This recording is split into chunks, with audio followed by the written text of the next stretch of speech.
Thank you to all the amazing listeners out there. On behalf of the Reef podcast, don't forget to like, comment, and subscribe for future mentions and new episodes. Have a great day.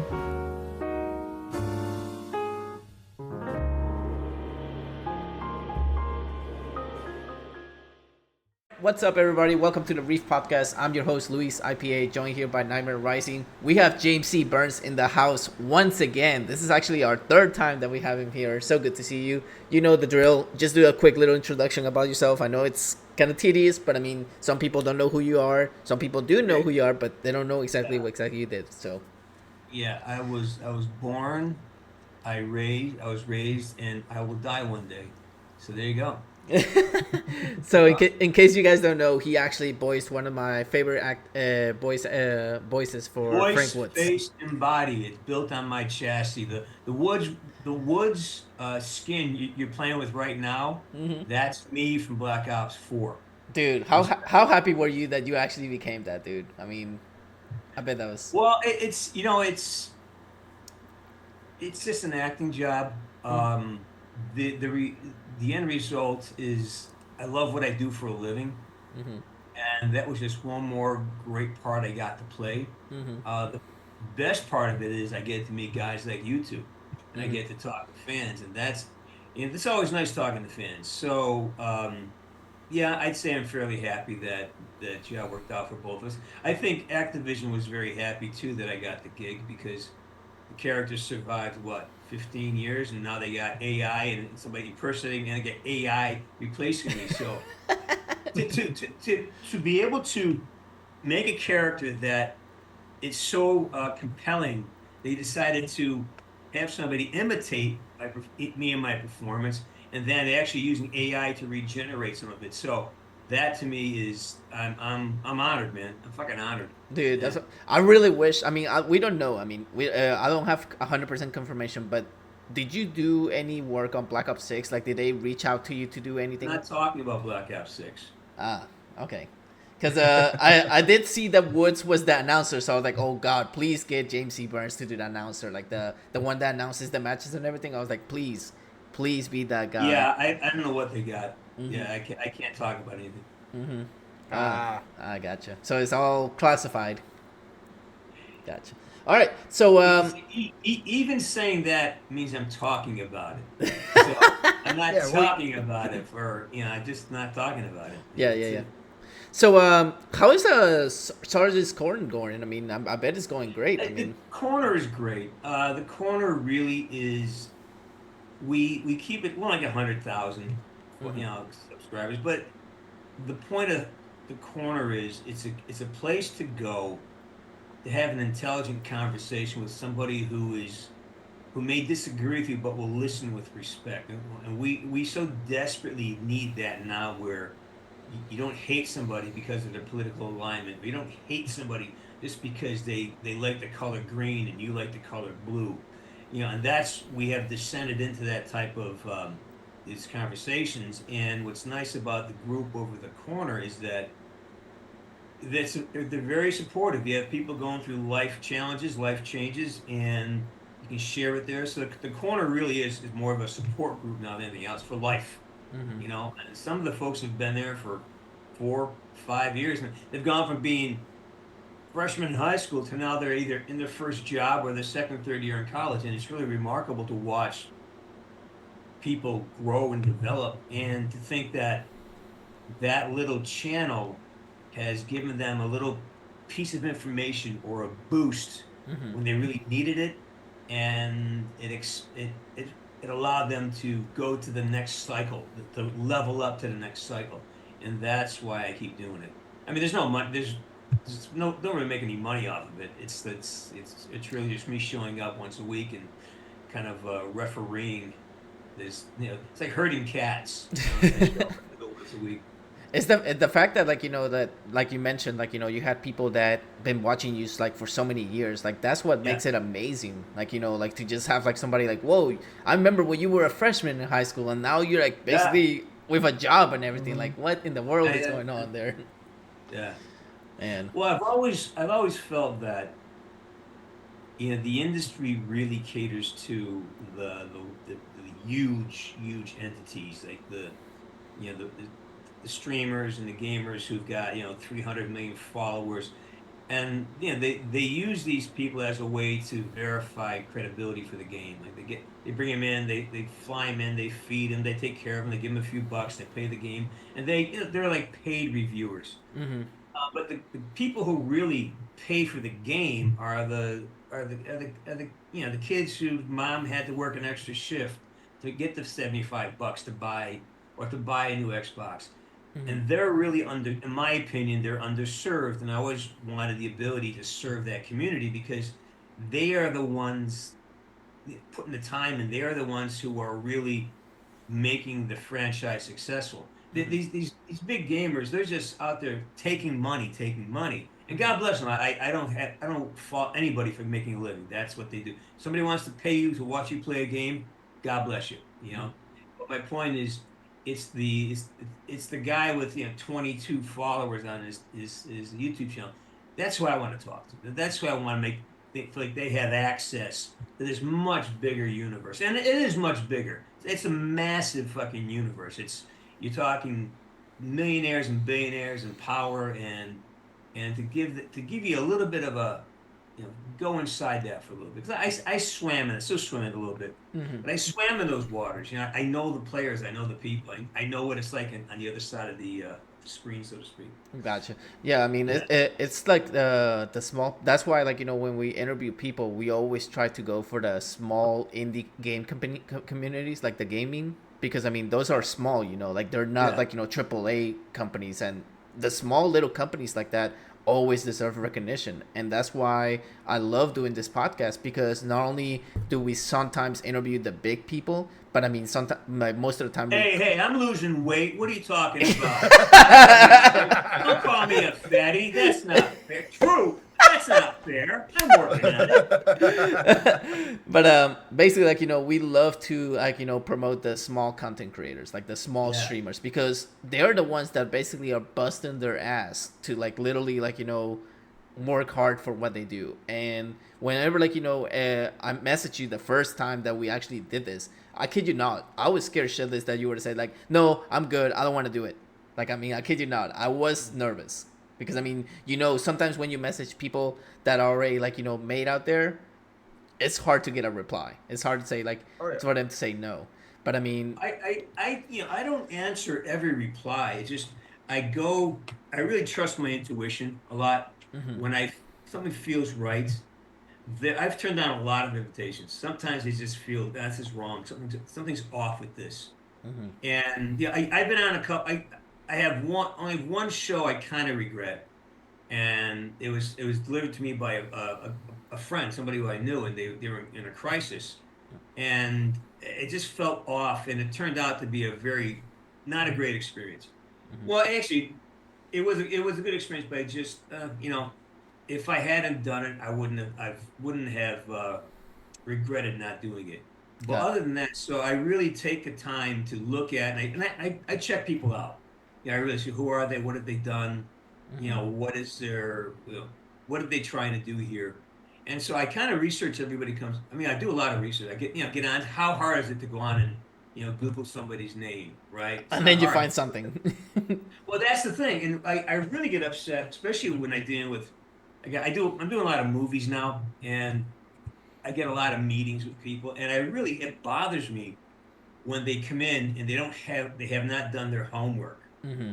Like, so James, tell us, what movies have you been in? I go, did you not read my resume? I go, so what have you done? I go, nothing, man. I know I'm in a place where I'm dealing with either amateurs or people who are just not going to be good at this right now, because Mm-hmm. you got to know who you're talking to. You got to know, and it's just respect. Like, Mm-hmm. I look you guys up, I see what you're doing, I see what your trend is, out of respect to you, out of respect for what your work, because you're showing up, you're spending money, spending time, and that deserves courtesy. And just knowing a little bit of someone's background, especially in this day and age where it's literally you click a button and type 4 letters, or just even now with Siri. Hey Siri, look up Louis PLA. Right? Look, it's one. Louis Siri's IPA. out. Siri off. Siri. So point is, in this day and age, it is so easy to do a modicum of research. So you can have a conversation with somebody. Oh, hey, I saw you did this. I do an improv class with a bunch of people who I don't tell anybody who I am or what I do. I just want to do my class, right? Mm-hmm. And it's the sometimes you get the look like, do I know you? And I've been in so many like TV and I've been all over the place, right? So Mm-hmm. you think you recognize me. And I was trying to talk to this young gal who's like she's she's pretty talented, but why is she not further along? And then I started doing some homework on her, and then I realized that, oh, I'm the only person in this class who went down the list of names and said, oh, what have you done? Oh, you've done this, and actually look up on YouTube. Oh, there's a couple sketches, sketches. But I go, that's something. I don't know if that's a generational thing, Mm-hmm. if that's a Burns thing. But I more and more I'll get onto these interviews with people who have no idea they'll know about the Woods thing, but they don't know about the other 200 things that I've done or the movies that Like are coming. like they actually Yeah, don't know about your whole coaching and everything that you did back then and everything. nothing. That's It's remarkable. And a lot of times I'll sort of like I'll castigate them online for that. I'll make fun of them for not knowing. I said, and that's something that I really when I see it mm-hmm. and I experience it with somebody, it's like it tells me I'm in the right place. Mm-hmm. If you go on a show and nobody knows if they don't know why you're there, like, well, you're the guest. Why'd you bring me on? If you don't know who, and you expect me to read my resume, I don't do that. Mm-mm. I I'll mean, talk about things, but I'm not going to read my resume to you. So exactly. anyways, You always have to come prepared no matter what because I I mean. agree. That's what I love about you guys. You Right. really have. Well, you do. The other guy, he just sits there with his glasses on. Well, No, that's what I mean. see, I kind of stay quiet while he's talking, let him do his thing. Mhm. I know, like my end, I do a lot of IT work myself, and I've Right. had people twist what my resume says, and I'm like, no, I've never done that. I know Yes. how to do it, but I've never done it Yeah. professionally. Yeah. All right, so we have a question from the community here for you, James. Do you want to read it aloud, Nightmare? Are we live right now? Yeah, we Yeah. are. Oh shit! Anyway, I thought we were recording. No, it's not Well, recording. I would have edited a few things that I know we were. Hey, live. the podcast has All grown. right. The podcast has grown from like a basically family friendly to a 21 plus. So you're good. Oh, you're, yeah. you're good. It has grown a lot because I mean we're almost at a 5-year mark, and that's why I was like, dude, we gotta bring James back in because you're actually one of our, like, I consider you a friend now, man. I mean, if I see Oh, yeah, you, of course, if I see you in person and everything like that, it's like, hey, let's go Yeah, have a we're little drink. comrades, man. We're playmates. Absolutely, absolutely. All right, so go ahead with the question, Nightmare. So the question is, what is your opinion on AI replacing voice actors? Do you think anyone who does this without the voice artist's permission is harming voice actors? Oh, of course. I mean, I've already, again, just things I can't talk about legally, but um, it's money out of your pocket. No, and I'm talking here. I'm talking out of both sides of my mouth because I produce music and I work in the medium, and I have been using AI to replace the work of many people. And I used to have a payroll, and it's like I don't buy service. I don't need them, and it's faster with AI, and in some cases better quality because I'm not dealing with emotions or fatigue. It's just here. I want you to see it. Separate this track from that track, and it does it in 3 or 4 minutes. So I have actually, there are people who don't make money they made before because I don't use them anymore. Well, that's the same way, I have to look at them exploiting my voice. Like, if I sign a contract, which I did, and it says we have your voice and likeness in perpetuity, well, I can't argue that. They can do that as long as they keep it under certain parameters of the contract. But I think what's going to happen, and this is going to really force the cream to rise to the top. If you're just putting your time, if you're not super talented, you're going to be replaced. That's all. I mean, a great performance, AI cannot do a great performance, not yet. It can imitate a voice, it can try to match an inflection, but it's that spark of creativity, that spark of rebellion, that spark of initiative that AI just can't do yet. And I say I can talk in terms of the Woods character. Most of that was improv. Most of that was shit I wrote on the spot. Most of it was like resistance to the idea of what the script, the writers said, because my insights were far different than the writers. And I said, wait a minute, that's not how the situation would go down. You'd never say that here. You'd say this. Mm-hmm. Now, AI is far from that. So that creative intervention of experience is gone. But my voice is easily replicated. I mean, people imitate me all the time. Obviously, some guys get paid for it, right? Mm-hmm. So that thing is, it's going to do several things. It's going to force people to be much more creative.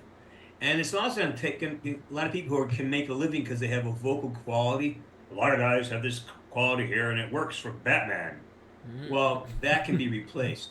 But to have somebody who can live in Batman's shoes and give you a line reading that you never expected, but it's so much better, that will be lost. Mm-hmm. And the other thing I fear is that I've been watching a lot of AI generated, it looks like reality.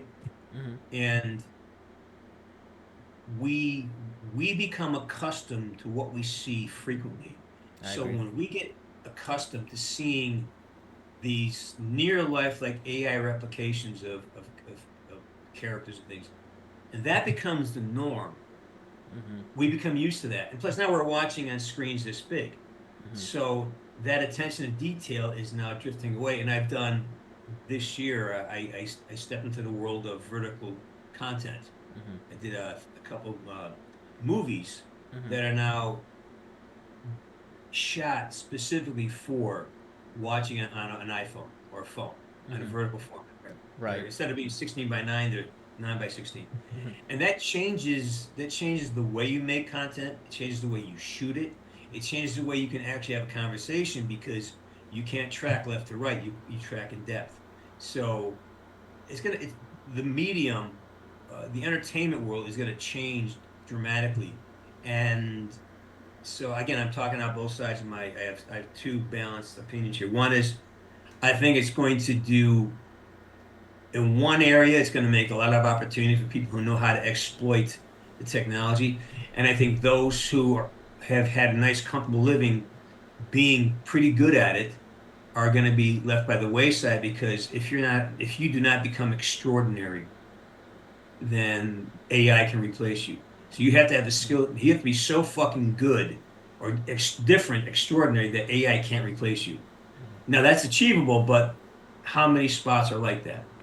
And so on one side, I always strive for extraordinary, so I feel safe there. But I also know that, wow, there is this whole group that can now drive the prices down. Like, the making a living as an actor is going to become infinitely more difficult until you become a star. Then it's easy. So I know that's a very wide umbrella I just opened. Mm-hmm. But at the end of the day, there's always good and bad. It's up to us to decide, how do we adapt to this new situation? Because we've been adapting our entire lives, and as an artist, I always do this. Mm-hmm. I'm a fucking volunteer, man. Being an actor is not a civil right. There's not, no one owes anybody a career as an actor or an athlete or an artist, because you get paid on this. It's a subjective thing. It's not objective, it's subjective. So nobody owes me a living. Nobody owes me an opportunity. That's not how it works. Either you're right for the job or you're not. Mm-hmm. Either they see you in this role or they don't. And you can manipulate that, you can cry whatever injustice it is, but at the end of the day, there's more shit being made today because of, people are not striving for excellence, just striving for making things. I don't know. It's just when I watch, I go, why is that person in that movie? Oh, I know why. Oh, why are they making this film? Oh, I know why. And we're gonna look back, 30 years, say there's a time when we made a lot of shitty movies. Aren't you sick of the of Marvel and DC? Aren't you sick of it? And they keep cranking that shit out. And now now we have to have a woman play the Hulk. The She-Hulk. Like, yeah, well, okay. Now we're crossing into lines where, all right, if that's the new adjustment, adapting that direction, then you got to decide: do I want to play along with that, or am I going elsewhere? And that, again, we're volunteers. Can't complain about the business. If it goes your way, great. If it doesn't go your way, great. And that's really going back to the AI. It's about adaptability, and we are constantly adapting to the what does the audience want to see, and that's what it comes down to being. I mean, you Look, basically. look at Rebel Moon. Fucking, it's awful, but they made it. What? It's terrible. It's terrible. I mean, at the end of the day, you're your own creator. Like your own. You Of course. basically. Well, you guys know because you're building your own. You're doing it yourselves. This is you. Nobody's doing this shit for you. I mean, how many hours a week do you got to invest in this? How much money do you invest in the equipment? How much time? A lot. But this is my point. Is like you guys, and that's why I say you guys deserve some attention because you're investing time and energy, and you're doing your homework, and you're doing it right, and you're striving for excellence. Who doesn't want to be around that? Absolutely. So, you said you live around the Cali area, right? Like California and everything, I believe, from last time we talked. I mean, or Southern California, yeah. yeah. So this year, unfortunately, I'm not gonna be able to make it to the convention, but 100% sure me and my co-host here are gonna make it next year. So I still have like your coffee mug that we planned on getting you. So I'm definitely gonna get that to you. Wait, which convention you talking about? Comic-Con's gone, right? Twitch conventions. What? They have Twitch's convention.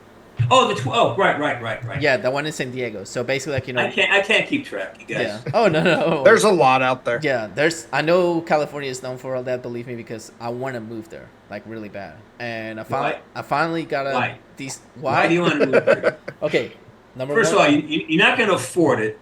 Mhm. They tax if you're probably operating as a business, which means you're going to get crushed with taxes. They're going to crush you. I mean, the only way you can come here is if you go across the border and become an illegal alien, and they'll give you like 125 grand to buy a house. That's the only way I would suggest to do it because that's what's happening in California. The taxes are incredible. It's a difficult place to live.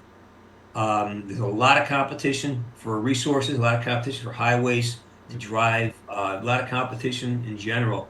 So there's this fantasy about coming to LA. The beach is, it's like whatever you're doing, I would come out here and spend a month and see if living here really is a viable option because you better be ready for a culture shift. It's a culture shift. Definitely. I mean, from the south to the west, I mean, that's a whole big shift. Yeah. But I'm actually planning on going around Escondido area, around that area. Like Escondido's beautiful. Oh, absolutely. It's beautiful. One of my best friends lives out there, and he basically offered me, like, if I decide to move, like, I can be roommates with him. So I was like, Oh, there you go. Yeah. That's a good way to do it. Well, when you're down by San Diego area, it's a little different. There's a lot more conservatives there, so you have a different lifestyle. But at the same time, it's still really expensive. It's going to be expensive. Well, the good thing is that, like I said, I mean, he does, like, he works for a clinic doing HR work. And basically, like, he's settled and he's like, hey, I'll let you get adjusted and everything. And I work for a corporation. I work for Best Buy now. So basically, like, I'm able to, like, transfer jobs and everything. And then I've been... And then you get probably get great discounts too. Oh, 100%. I love the discount. And then, of course, when I work holidays, good pay. Really good pay. I'm actually there you go. I love it. Sounds like a plan. Yeah, but definitely, like, for sure, I'm gonna. You have since you have a PO box, I'm gonna need your PO box so I can send you that coffee mug that I promised you. Dude, that's fine. Yeah, because I mean, I'll be honest with you. I appreciate it, but I own 3 coffee cups. I will not get a 4th. Okay, so you want a shirt instead? I just want a good wish, and maybe we'll come out here. We'll go grab a beer, maybe get a burger. All right. But here's the big question: domestic beer or imported beer? I don't get. What's the best beer in the world? Imported. No, free beer. I was going to say it's free beer. Free beer. See, that's why I love being military veteran. Is every military veteran will tell you free beer's the best beer. Don't matter. That's the best beer. Free beer. Free beer. Yeah. No, but I'll be the one treating you. You're not treating me. I'm treating you. Fine. I'll be more than happy to have you buy me a beer. Well, the thing is, I really have spent the last 3 years of my life just making space, opening up space. I stopped replacing clothes. You know, if a T-shirt gets torn up and too dirty, I throw it out. I don't replace it because I'm trying to limit the amount of decisions I got to make in a day. I've gone down to have 2 suits. I have a blue suit and a gray suit. That's it, man. I got a couple sport clothes. I got 2 white shirts. I got white T-shirts. I got blue T-shirts. That's it. I got 3 summer shirts. That's it. I don't want to put my life. There's time is such a precious commodity that trying to decide what to wear is a waste of my time. I agree. So I just know jeans and a T-shirt. Boom, I'm done. These T-shirts, I'm done. That's it. I don't have to think about it. I've got 2 belts. They're already in the pants. It's like this is the new life. So accumulating stuff. I'm not accumulating anything. I have to get rid of it. I got rid of all my deviation game stuff. I just got rid of it. I'm getting rid of all of my Call of Duty stuff. Really? Yeah, I got that my big the one of a kind Black Ops 2 poster. Oh my It's lord! going up for auction. Yeah, it's going up. I got all my Funko So basically, Woods' anniversary is coming up this year, number 15. For when I became from the audition for Woods, from my anniversary is coming up. I think next week. So I'm gonna do a quick. I'm gonna sale and I'm gonna put all the stuff up and move it on. By all means, send us the link to it, and we'll definitely promote that for you. Because it's Sarge's Corner. I might just grab a couple things. It's sargescorner.store. There you go. You heard it here.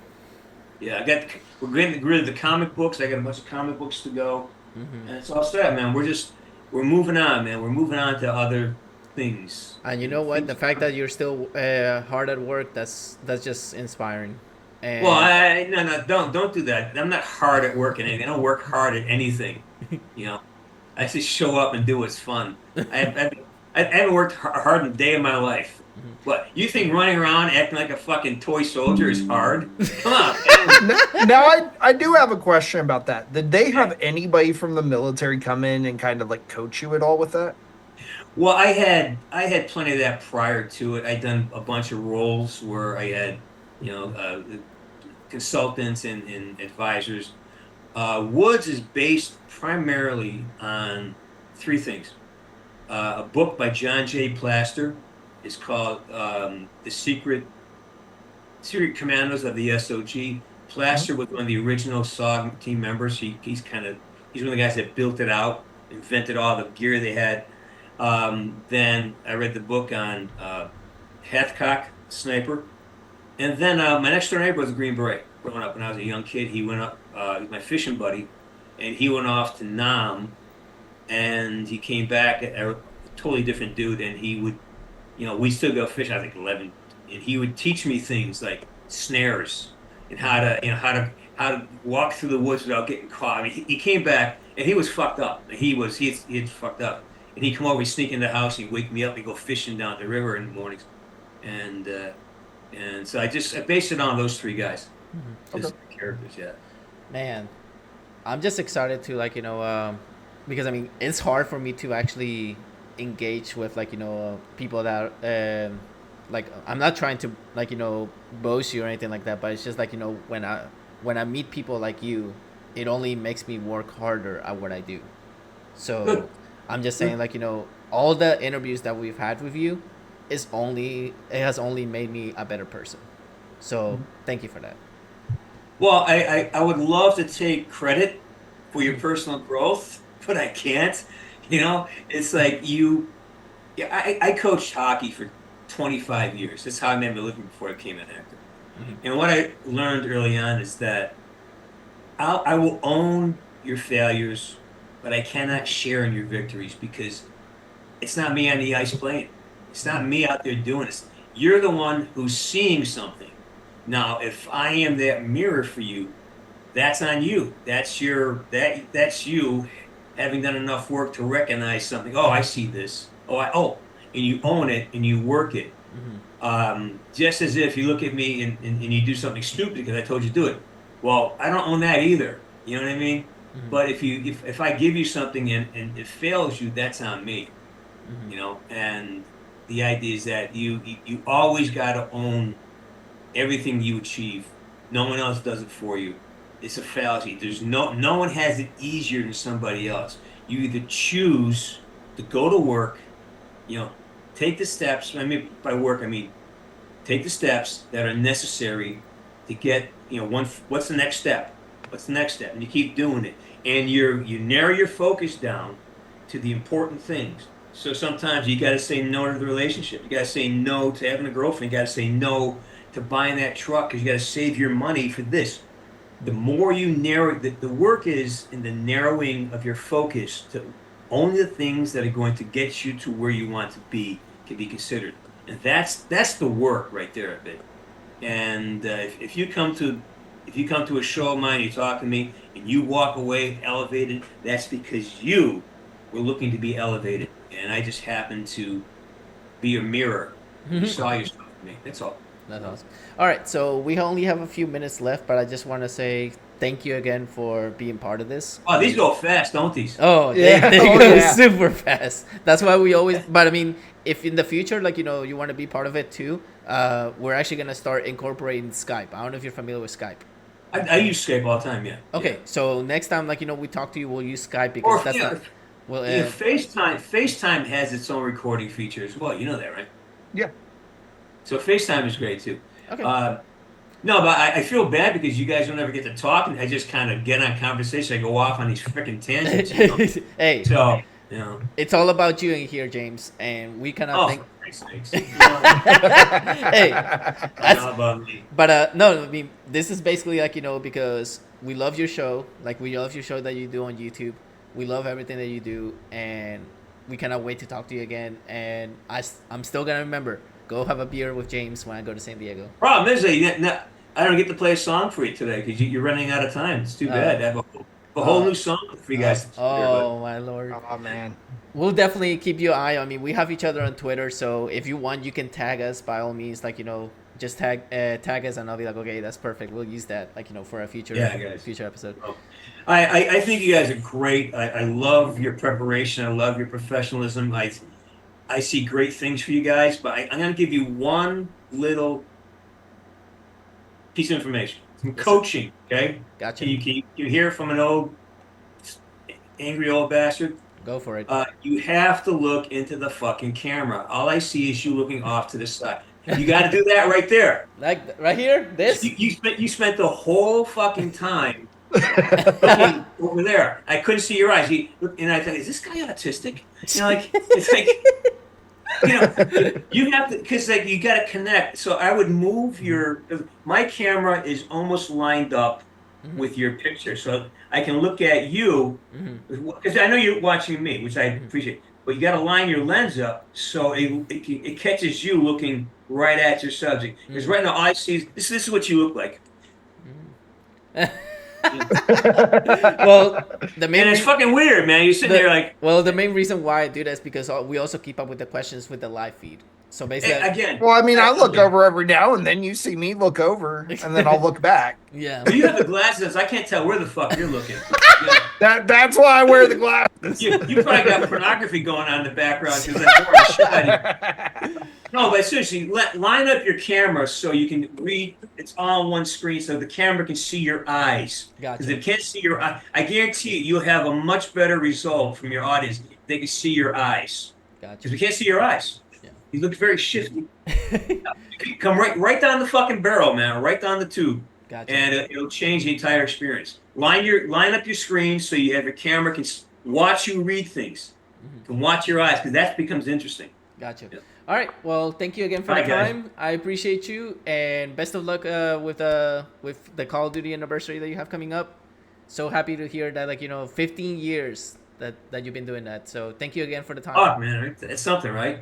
Yeah, absolutely. All right. Well, have a good one. Peace and love. Bye for now. Later. Take care. As always, today's episode of the Reef podcast was streamed live on Twitch. If you could not make it to the live stream of the podcast, you can always listen to it on Spotify, Apple Podcasts, YouTube, and iHeart Radio. Thanks for listening. See you next time.